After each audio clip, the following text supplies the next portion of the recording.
नमस्कार दोस्तों, online chemistry classes में आप लोग का स्वागत है। आज के इस क्लास में हम लोग गैसेस के लॉज के बारे में हम लोग डिस्कस करेंगे कि गैसेस के कौन कौन से लॉज होते हैं। ठीक है, लॉज ऑफ गैसेस। ठीक है, लॉज ऑफ गैसेस में हम लोग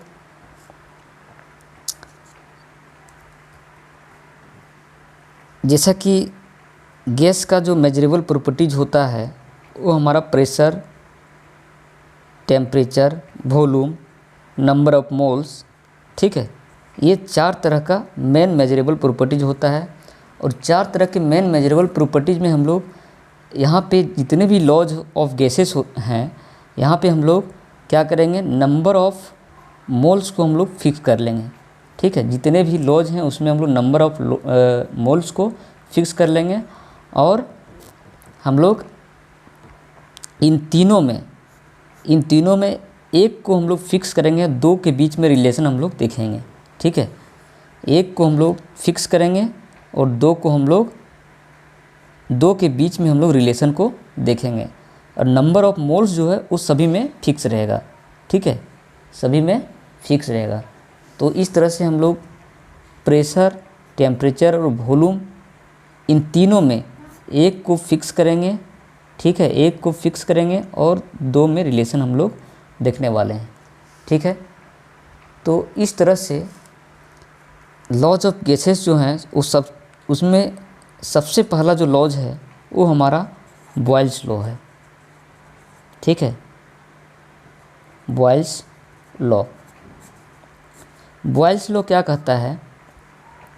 बॉयल्स लॉ कहता है टेम्परेचर को कांस्टेंट करने के लिए, ठीक है, और प्रेशर और वॉल्यूम के रिलेशन को देखने के लिए। प्रेशर वॉल्यूम, इसको हम लोग प्रेशर वॉल्यूम रिलेशन भी कहते हैं। ठीक है, प्रेशर वॉल्यूम रिलेशन भी इसको हम लोग कहते हैं, बॉयल्स लॉ को। ठीक है, इसमें क्या बोल रहा है, टेम्परेचर को हम कांस्टेंट कर देते हैं और इन दोनों प्रेशर और वॉल्यूम में हम लोग रिलेशन को देखते हैं। ठीक है, प्रेशर और वॉल्यूम के बीच में जो रिलेशन हम लोग देखते हैं। तो इस तरह से ये क्या कहता है, बॉयल्स लॉ क्या कहता है, it states that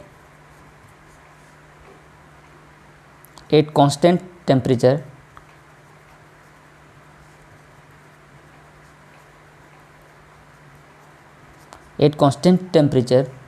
the pressure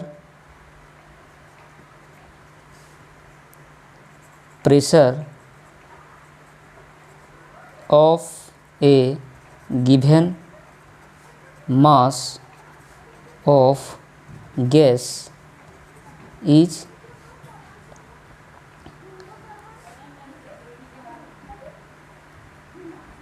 inversely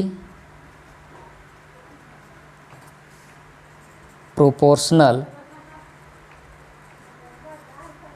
to volume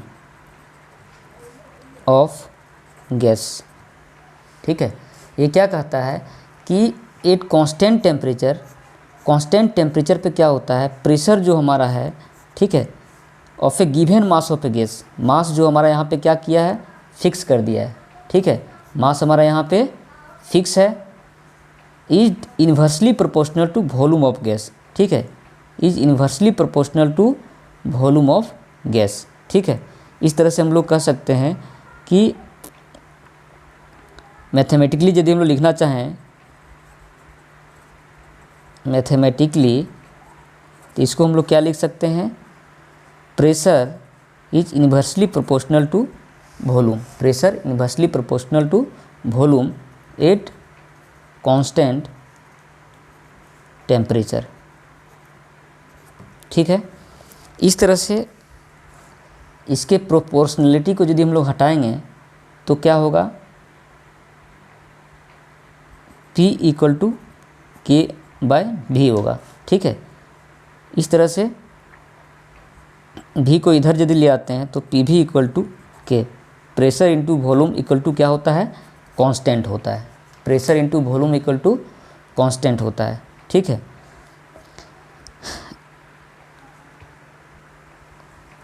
यहाँ पे यदि हम लोग बात करें तो at constant temperature pressure inversely proportional to volume, ये जो बात हमारा हो रहा है pressure is inversely proportional to volume, ये हमारा फिक्स मास ऑफ गैस पे हो रहा है, गिवन मास ऑफ गैस पे ही हो रहा है।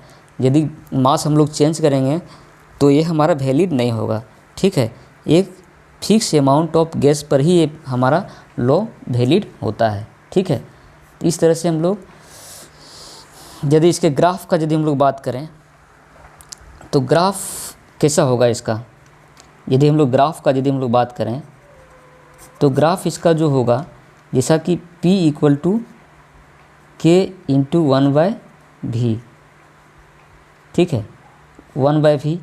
इस पे P पे हमारा पावर 1 है और 1/v पे पावर हमारा 1 है, इसलिए इसका पावर 1 है, इसका पावर भी 1 है, तो इसलिए इसको हम लोग कंपेरिजन कर सकते हैं कि y इक्वल टू mx, ठीक है, और y इक्वल टू mx यहाँ पे क्या है, x हमारा 1/v है, m हमारा k है, ठीक है, m हमारा क्या है, स्लोप है, ठीक है, k जो कि k के बराबर है, ठीक है।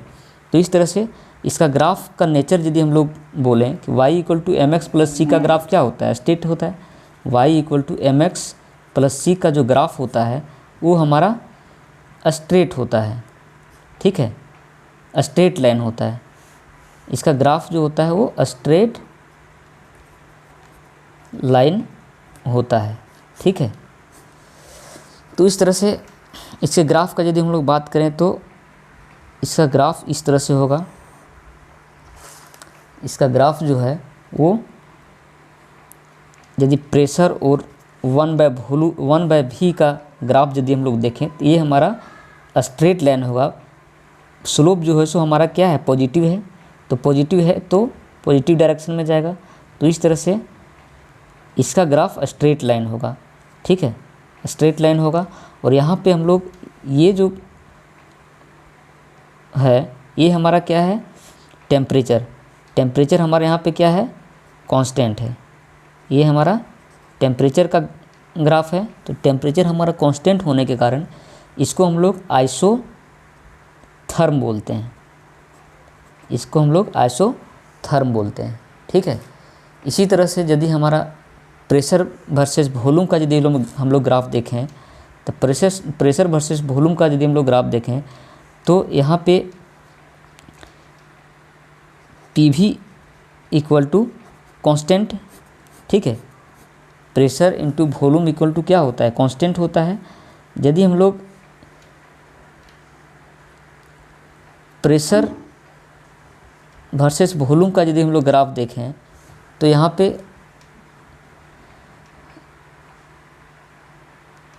x इक्वल टू 1/y, ठीक है, ये इस तरह का ग्राफ है। इस तरह का जो ग्राफ होता है x इक्वल टू 1/y का, वो ग्राफ हमारा होता है रेक्टेंगुलर हाइपरबोला। उसका ग्राफ क्या होता है, रेक्टेंगुलर हाइपरबोला। इस तरह का ग्राफ होता है। प्रेशर और वॉल्यूम का जो ग्राफ हमारा आएगा वो हमारा कैसा आएगा, रेक्टेंगुलर हाइपरबोला। ये प्रेशर हमारा बढ़ रहा है तो वॉल्यूम हमारा घट रहा है, ठीक है। प्रेशर यदि इस पॉइंट पे यदि हम लोग प्रेशर देखें तो वॉल्यूम इसका जो है सो घट रहा है, लेकिन यदि प्रेशर इस पॉइंट पर देखें तो वॉल्यूम इसका इस पॉइंट पे बढ़ रहा है। इस तरह से प्रेशर और वॉल्यूम जो है सो इन्वर्सली प्रोपोर्शनल होता है, ठीक है। तो इस तरह से यहाँ पे हम लोग क्या देखें, प्रेशर और वॉल्यूम का जो ग्राफ होता है वो हमारा रेक्टेंगुलर हाइपरबोला होता है और ये हमारा एक कांस्टेंट टेम्परेचर पे होता है, ठीक है। इस तरह से यदि हम लोग बात करें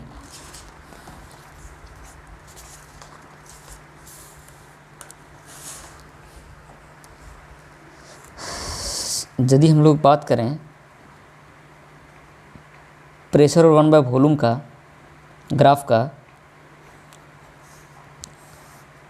प्रेशर वर्सेस 1/वॉल्यूम का, तो ये स्ट्रेट लाइन होता है।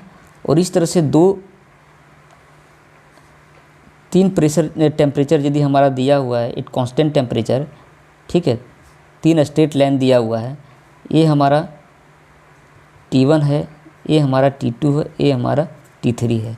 तो इनमें यदि हम लोग को प्रश्न पूछता है कि कौन सा टेम्परेचर हमारा ग्रेटर है, कौन सा टेम्परेचर हमारा छोटा है, ठीक है, तो इसके कंपैरिजन को बताने के लिए हम लोग यहाँ पे PV = nRT का सहारा हम लोग लेंगे, ठीक है। यहाँ पे क्या करेंगे कि जैसा कि यहाँ पे हम लोगों ने देखा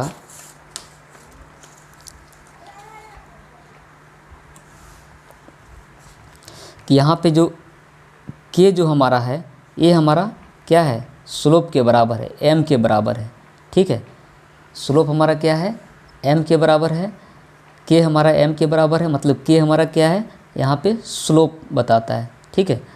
यहाँ पे क्या बता रहा है, स्लोप बता रहा है। तो इस तरह से यदि हम लोग बॉयल्स लॉ क्या कहता है, एट कांस्टेंट टेम्परेचर, मतलब टेम्परेचर यहाँ पे कांस्टेंट कर दिया है, प्रेशर भी हमारा कांस्टेंट है और R भी हमारा यहाँ पे कांस्टेंट है, ठीक है। और प्रेशर जो है वो इन्वर्सली प्रोपोर्शनल हमारा होता है किसका, वॉल्यूम का, तो 1/v हो जाएगा।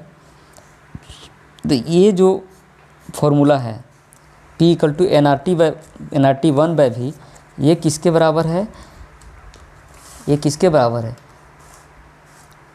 इसके बराबर है P = k/v, ठीक है। P = k × 1/v, ठीक है। तो k यहाँ पे क्या है, k हमारा यहाँ पे nRT है, ठीक है। तो k = क्या होगा, nRT होगा। तो यहाँ पे हम लोग देख रहे हैं कि k = nRT है, k हमारा क्या है, स्लोप है, ये हमारा क्या है, स्लोप है, ठीक है। और स्लोप हमारा क्या दिख रहा है, टेम्परेचर के डायरेक्टली प्रोपोर्शनल दिख रहा है, मतलब टेम्परेचर जितना ज़्यादा बढ़ेगा उतना ज़्यादा हमारा स्लोप होगा, ठीक है। तो टेम्परेचर जितना ज़्यादा होगा तो स्लोप उतना ज़्यादा होगा। तो सबसे ज़्यादा स्लोप किसका है, सबसे ज़्यादा स्लोप का यदि हम लोग बात करें तो सबसे ज़्यादा स्लोप हमारा T3 का है, ठीक है। T3 का स्लोप सबसे ज़्यादा है, ठीक है। T3 का स्लोप सबसे ज़्यादा है, इसलिए T3 हमारा सबसे टेम्परेचर जो है सो सबसे ज़्यादा टेम्परेचर T3 होगा। इस तरह से T3 > T2 > T1, सबसे छोटा टेम्परेचर हमारा T1 होगा। इस तरह से हम लोग कंपैरिजन करके हम लोग इस तरह के इस टाइप के क्वेश्चन को हम लोग कर सकेंगे, ठीक है। बॉयल्स लॉ में ये टेम्परेचर हमारा कांस्टेंट दिया रहेगा, ठीक है, और प्रेशर और 1/v का ग्राफ दिया रहेगा, और हम लोग को पूछेगा कि कौन सा टेम्परेचर हमारा बड़ा है और कौन सा हमारा टेम्परेचर छोटा है, ठीक है। तो इस तरह से एक और ग्राफ यदि हम लोग बात करें प्रेशर वर्सेस वॉल्यूम का, तो प्रेशर वर्सेस वॉल्यूम का ग्राफ जो है वो हमारा रेक्टेंगुलर हाइपरबोला होता है। प्रेशर वर्सेस वॉल्यूम का जो ग्राफ है वो हमारा रेक्टेंगुलर हाइपरबोला होता है, ठीक है। प्रेशर इंक्रीज करेगा तो वॉल्यूम डिक्रीज करेगा, ठीक है। प्रेशर यदि हमारा इंक्रीज कर रहा है तो वॉल्यूम हमारा डिक्रीज कर रहा है, ये हमारा इन्वर्सली प्रोपोर्शनल होता है, ठीक है। तो इस तरह से हमारे पास यदि हम लोग पूछें यदि इस पॉइंट पे टेम्परेचर T1 है और इस पॉइंट पे टेम्परेचर T2 है, तो कौन सा टेम्परेचर बड़ा होगा और कौन सा टेम्परेचर छोटा होगा, तो इसमें हम लोग बोल सकते हैं कि ये हमारा टेम्परेचर इसमें क्या होता है, कांस्टेंट होता है, इसलिए ये टेम्परेचर हमारा क्या है, T1 = T2 है, ठीक है। टेम्परेचर हमारा बॉयल्स लॉ के केस में प्रेशर वॉल्यूम ग्राफ में हमारा टेम्परेचर कांस्टेंट होता है, इसलिए T1 किसी भी पॉइंट पे T1 जो है किसी भी पॉइंट पे टेम्परेचर जो है सो इक्वल होता है, ठीक है। नेक्स्ट ग्राफ का यदि हम लोग बात करें प्रेशर वर्सेस वॉल्यूम का, तो यदि 3 ठो रेक्टेंगुलर हाइपरबोला का टेम्परेचर का ग्राफ दिया हुआ है, ठीक है।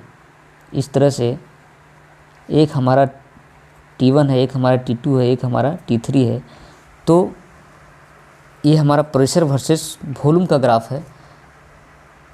तो प्रश्न पूछता है कि क्या T1 > T2 > T3 है या T1 equal to T2 equal to T3 है, या T3 greater than T2 greater than T1 है। इस तरह से इसमें जो प्रश्न है वो कौन सा सही होगा, ठीक है। तो इसमें हम लोग, जैसा कि हम लोग बात किए कि स्लोप जितना ज़्यादा होगा टेम्परेचर उतना ज़्यादा होगा। तो इस तरह के केस में हम लोग क्या करेंगे कि जब इस तरह का रेक्टेंगुलर हाइपरबोला का जो केस दे देगा, तो इस स्थिति में हम लोग क्या करेंगे कि प्रेशर को कांस्टेंट मान लेंगे। प्रेशर को एक जगह एक फिक्स पॉइंट पर हम लोग प्रेशर को कांस्टेंट मान लेंगे, ठीक है। और प्रेशर को कांस्टेंट मानने के बाद क्या होगा, यहाँ पे इस प्रेशर पे हम लोग क्या देख रहे हैं, वॉल्यूम क्या है, यहाँ पे V1 है और इस जगह पे वॉल्यूम V2 है और इस जगह पे वॉल्यूम V3 है, ठीक है। तो तीन वॉल्यूम जो है सो क्या हो रहा है, टेम्परेचर T3 पे वॉल्यूम ज़्यादा है और T2 पे वॉल्यूम कम है, T1 पे वॉल्यूम सबसे कम है। तो इस तरह से कांस्टेंट प्रेशर पे क्या होता है, यदि कांस्टेंट प्रेशर का यदि हम लोग बात करें कि at constant pressure volume is directly proportional to temperature होता है, ठीक है। At constant pressure volume is directly proportional to temperature. तो इस तरह से इसका हम लोग आंसर दे सकते हैं कि वॉल्यूम जितना ज़्यादा होगा टेम्परेचर उतना ज़्यादा होगा। तो इस तरह से वॉल्यूम किसका ज़्यादा है, V3 का वॉल्यूम सबसे ज़्यादा है, तो T3 जो है सो सबसे ज़्यादा टेम्परेचर होगा। तो इस तरह से T3 greater than T2 greater than T1, ये हमारा आंसर सही होगा, ठीक है। तो इस तरह से 3-4 टाइप का ग्राफ हम लोग देखें बॉयल्स लॉ का, ठीक है। अब हम लोग log P versus log V का ग्राफ हम लोग भी देखना चाहें, ठीक है। Log P versus log V का graph, log P versus log V का ग्राफ यदि हम लोग देखना चाहें तो इसका ग्राफ जो है सो हम लोग, जैसे PV इक्वल टू कॉन्स्टेंट होता है, ठीक है। तो यदि हम लोग लॉग ले लें, log P plus log V equal to K होता है, ठीक है। तो log P equal to minus log V plus K, ठीक है। यदि इसका ग्राफ यदि हम लोग देखना चाहें तो कंपैरिजन करें तो लॉग V के पावर हमारा क्या है 1 है और लॉग P के पावर भी हमारा 1 है। तो इस तरह से y इक्वल टू क्या mx प्लस c कर सकते हैं, ठीक है। और y equal to mx plus c से यदि हम लोग कंपैरिजन करेंगे तो y equal to mx plus c का ग्राफ जो होता है वो हमारा स्ट्रेट लाइन होता है, ठीक है। उसका ग्राफ जो हमारा होता है वो स्ट्रेट लाइन होता है। तो यहाँ पे क्या है कि यहाँ पे c जो हमारा है वो हमारा इंटरसेप्ट होता है, ठीक है। तो यहाँ पे m जो है हमारा स्लोप होता है, स्लोप जो है सो -1 है। तो -1 स्लोप हमारा, नेगेटिव स्लोप जो होता है वो हमारा इस तरह से होता है। नेगेटिव स्लोप यदि बोलें तो ये हमारा इस तरह का स्लोप होता है नेगेटिव। और पॉजिटिव स्लोप का यदि हम लोग बात करें तो पॉजिटिव स्लोप जो होता है हमारा इस तरह का होता है, ठीक है। तो हम लोग नेगेटिव स्लोप का बात करेंगे तो नेगेटिव स्लोप हमारा ये है, ठीक है। नेगेटिव स्लोप ये है और यहाँ पे इंटरसेप्ट C होने के कारण, C जो है सो K होने के कारण यहाँ पे हमारा इस पॉइंट पे यहाँ पे कट रहा है, ठीक है। और ये इंटरसेप्ट का जो है सो डिस्टेंस हमारा K हो जाता है, ठीक है। Log P versus log V का ग्राफ ये होता है, ठीक है। इस तरह से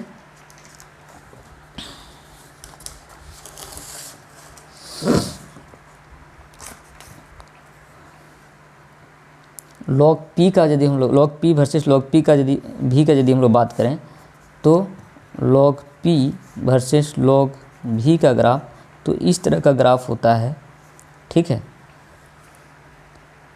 इस तरह से हम लोगों ने जितने टाइप के ग्राफ होते हैं सभी हम लोगों ने बॉयल्स लॉ का देख लिया।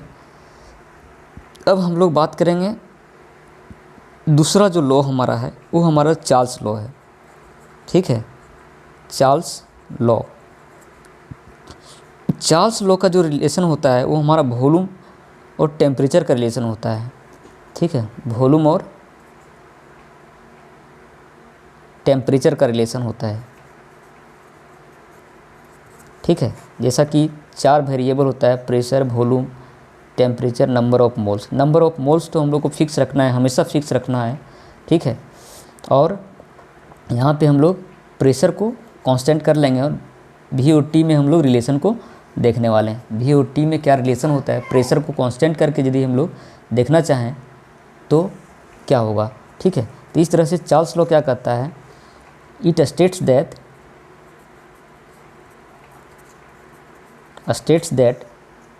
At constant pressure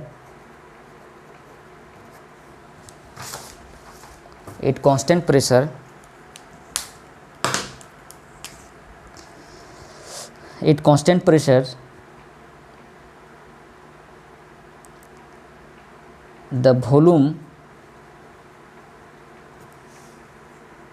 of a given mass of a gas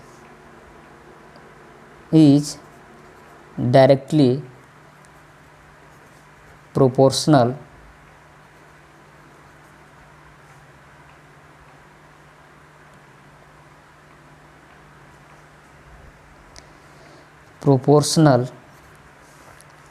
directly proportional to the temperature of gas।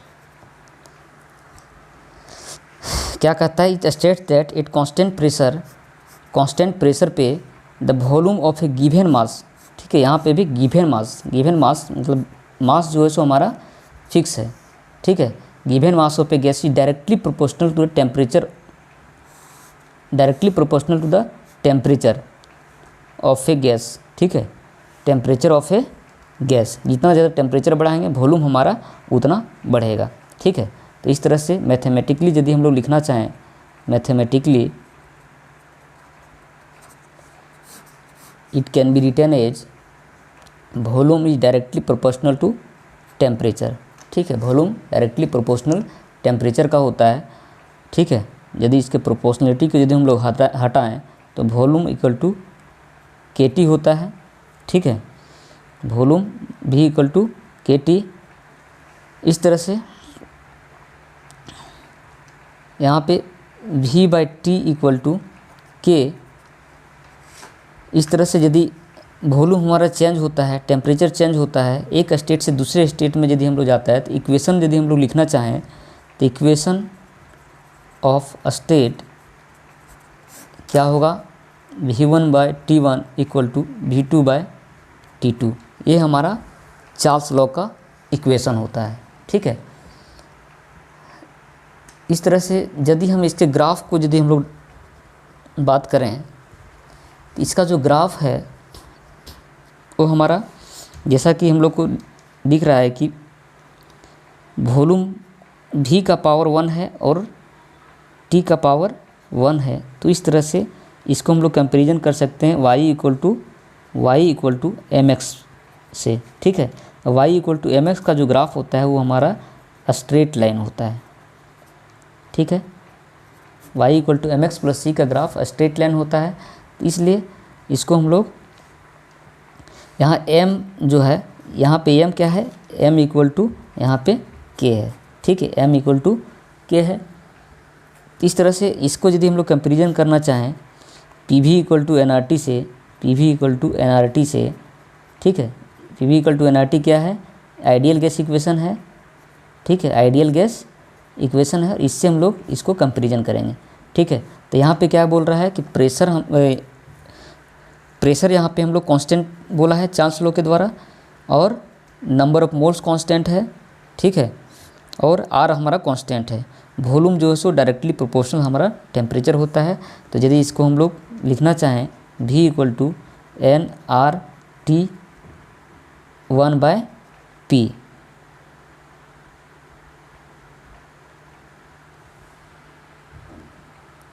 Volume यहाँ पे प्रेशर हमारा कांस्टेंट है, ठीक है। तो इस तरह से N R T by P, ये हमारा क्या है, एन नंबर ऑफ मोल्स हमारा कांस्टेंट है, आर यूनिवर्सल गैस कांस्टेंट हमारा, यूनिवर्सल गैस कांस्टेंट भी कांस्टेंट है, और पी भी हमारा यहाँ पे कांस्टेंट है। और इस कांस्टेंट को यदि हम लोग कंपेरिजन करें इस इक्वेशन से, ठीक है, v equal to K T से, ठीक है, तो ये हमारा k क्या है, k हमारा एन आर बाय पी है, ठीक है, k equal to N R by P है। तो इस तरह से हम लोग कह सकते हैं कि k जो है सो इन्वर्सली प्रोपोर्शनल हमारा प्रेशर होता है। तो इस तरह से इसका ग्राफ का यदि हम लोग बात करें, y equal to M X, V equal to K T, तो इसका ग्राफ जो है सो स्ट्रेट लाइन होगा, ठीक है, इसका ग्राफ स्ट्रेट लाइन होगा, ठीक है। और यहाँ पे v और t का हमारा ग्राफ है। तो यहाँ पे कांस्टेंट क्या है, कांस्टेंट हमारा प्रेशर है, प्रेशर हमारा कांस्टेंट है, ठीक है। तो इस तरह से यदि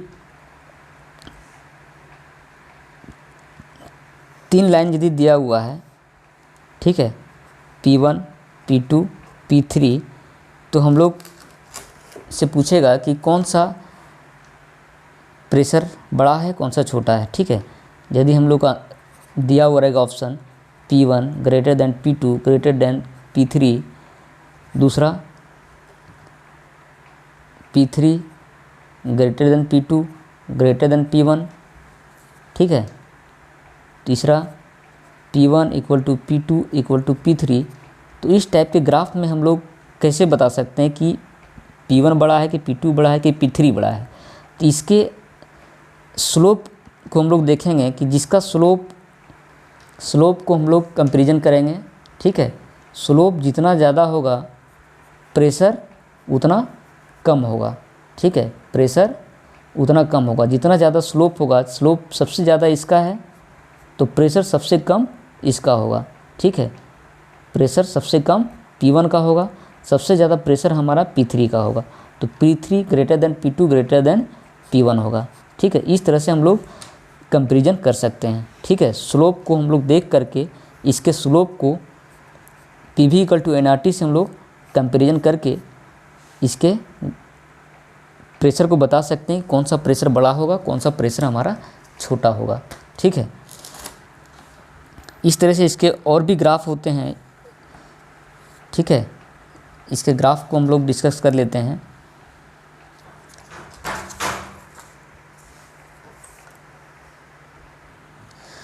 log V versus log T का यदि हम लोग ग्राफ देखना चाहें, लॉग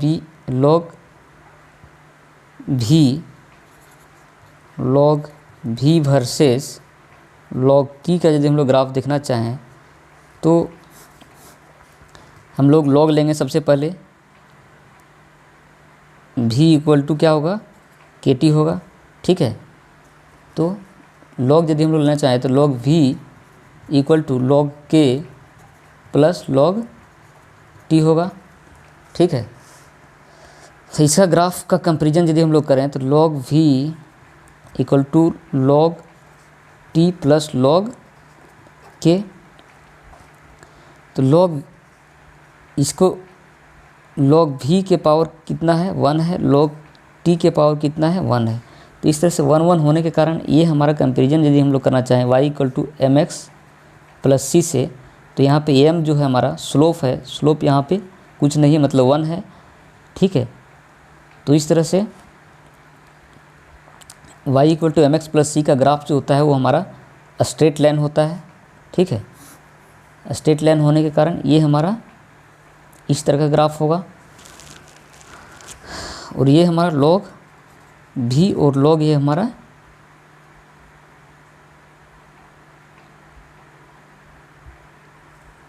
लॉग T होगा। लेकिन यहाँ पे इंटरसेप्ट भी है, इंटरसेप्ट हमारा लॉग K है, ठीक है। इसलिए लॉग K इंटरसेप्ट भी, इसलिए ये ग्राफ हमारा सही नहीं होगा। दूसरा ग्राफ, ये ग्राफ हमारा सही होगा, ठीक है। ये हमारा स्ट्रेट लाइन होगा, और log V versus log log t का ग्राफ जो है वो हमारा स्ट्रेट लाइन है और इसका इंटरसेप्ट जो है वो हमारा log k होता है। ठीक है, इस तरह से हम लोगों ने 3 ग्राफ देखा है इसका। अब हम लोग नेक्स्ट बात करेंगे गे-ल्यूजेक्स लॉ।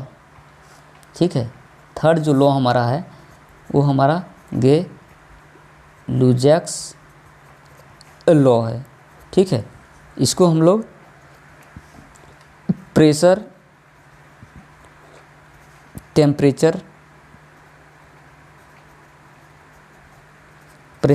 रिलेशन भी हम लोग इसको बोलते हैं। ठीक है, ये लॉ क्या कहता है, यहाँ पे जैसे बताएं कि 4 तरह का मेजरेबल प्रॉपर्टी हम लोग देखते हैं, प्रेशर, वॉल्यूम, टेम्परेचर और नंबर ऑफ मोल्स। ठीक है, तो नंबर ऑफ मोल्स हम लोग को हमेशा फिक्स रखना है और यहाँ पे फिक्स क्या करना है, वॉल्यूम को फिक्स करना है। वॉल्यूम को हम लोग को फिक्स करना है, प्रेशर और टेम्परेचर के रिलेशन को हम लोग को देखना है। ठीक है, प्रेशर और टेम्परेचर के रिलेशन को हम लोग को देखना है, वॉल्यूम को हम लोग को फिक्स कर देना है। तो इस तरह से ये लॉ क्या कहता है, it states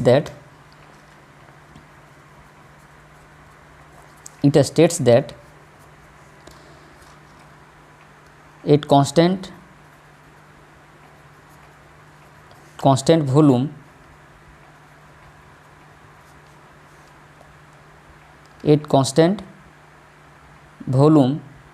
the pressure of a given mass of a gas is directly proportional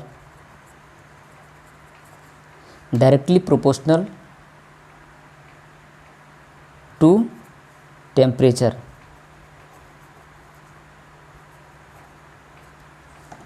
It states that at constant volume the pressure of a given mass of a gas is directly proportional to temperature. ठीक है, इस तरह से इन्होंने क्या बोला, mathematically यदि हम लोग लिखना चाहें,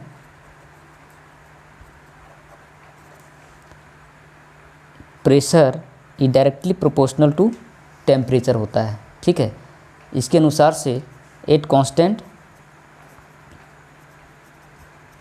वॉल्यूम। ठीक है, तो इस तरह से इसके प्रोपोर्शनलिटी को यदि हम लोग हटाएंगे तो ये P इक्वल टू KT होगा। ठीक है, P इक्वल टू KT होगा। और यदि इसके इक्वेशन ऑफ स्टेट्स की यदि हम लोग बात करें तो यहाँ पे क्या होगा, P/T इक्वल टू K हो जाएगा। और इक्वेशन ऑफ स्टेट की बात करें तो P1/T1 इक्वल टू P2/T2 हो जाएगा। ठीक है, इस तरह से इसके ग्राफ की यदि हम लोग बात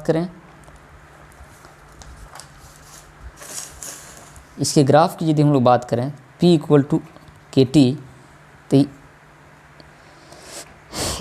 T के पावर 1 है और P के पावर भी 1 है। ठीक है, तो इस तरह से y equal to mx plus c से हम लोग कंपेरिजन कर सकते हैं। तो यहाँ पे इंटरसेप्ट जो है सो क्या है, 0 है, कुछ नहीं है। तो इसका जो ग्राफ होगा वो हमारा स्ट्रेट लाइन ग्राफ होगा। ठीक है, इसका जो ग्राफ होगा वो हमारा प्रेशर वर्सेस टेम्परेचर का यदि ग्राफ हम लोग देखें तो इसका ग्राफ स्ट्रेट लाइन होगा। ठीक है, एट कांस्टेंट वॉल्यूम। ठीक है, एट कांस्टेंट वॉल्यूम। ठीक है, तो इस तरह से यदि हम लोग को एक ग्राफ दिया है, इसमें 3 वॉल्यूम दिया है, 3 वॉल्यूम का ग्राफ दिया है, V1, V2, V3 प्रेशर और टेम्परेचर का ग्राफ है। तो हम लोग को पूछता है V1 greater than V2 greater than V3।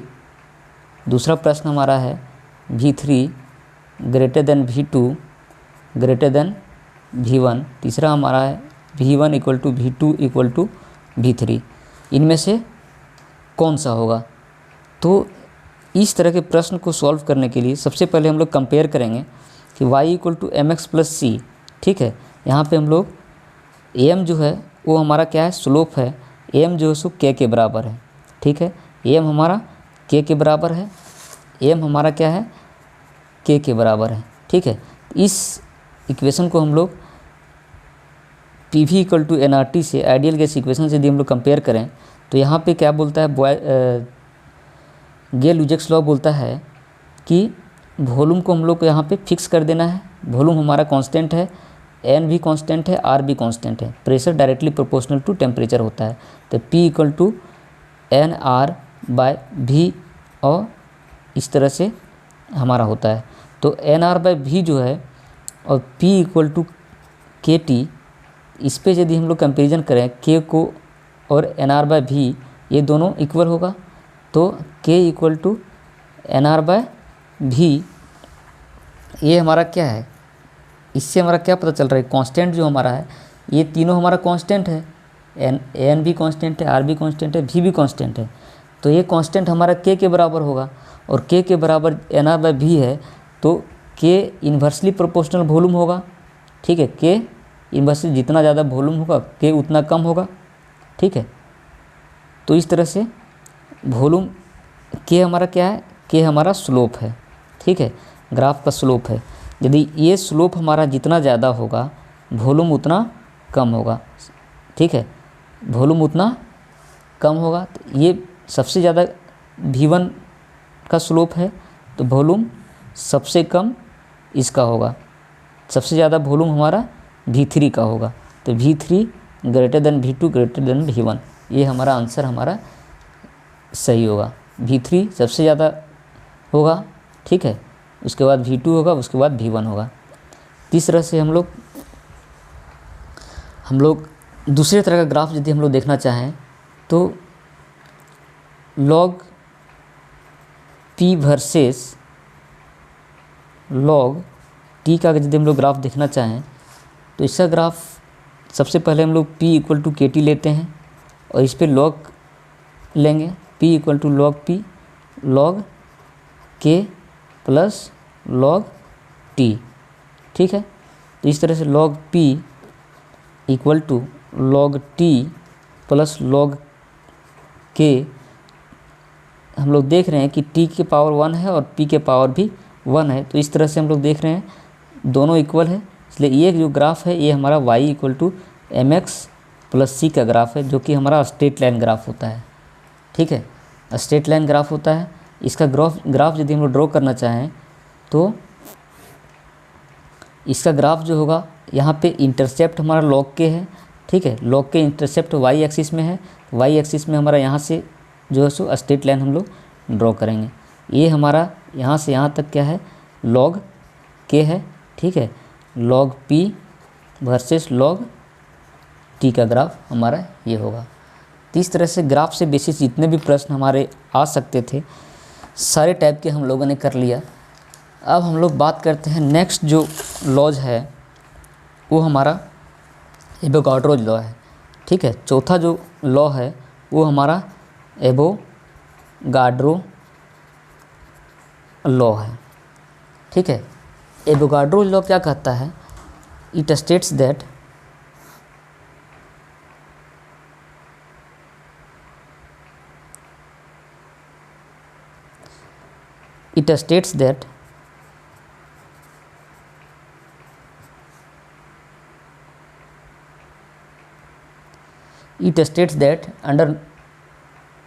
under similar condition of temperature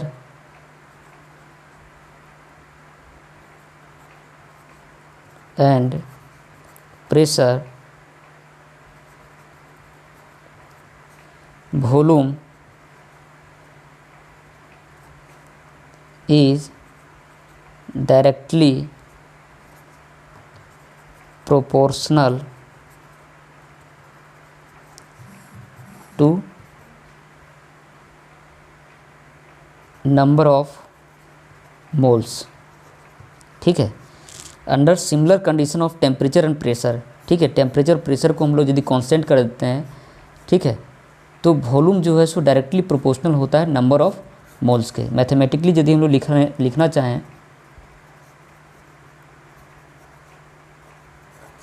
तो volume is directly proportional to number of moles, ठीक है, V इक्वल टू KN, ठीक है। तो इस तरह से यदि हम लोग 3 वॉल्यूम लेते हैं, 3 टाइप का कंटेनर लेते हैं और तीनों का प्रेशर और टेम्परेचर हमारा सेम है, प्रेशर टेम्परेचर सेम है, ठीक है, और यहाँ पे O2 है, यहाँ पे N2 है, यहाँ पे H2 है, तो इन तीनों का जो अंडर सिमिलर कंडीशन, ठीक है, under similar condition volume is directly proportional to number of moles.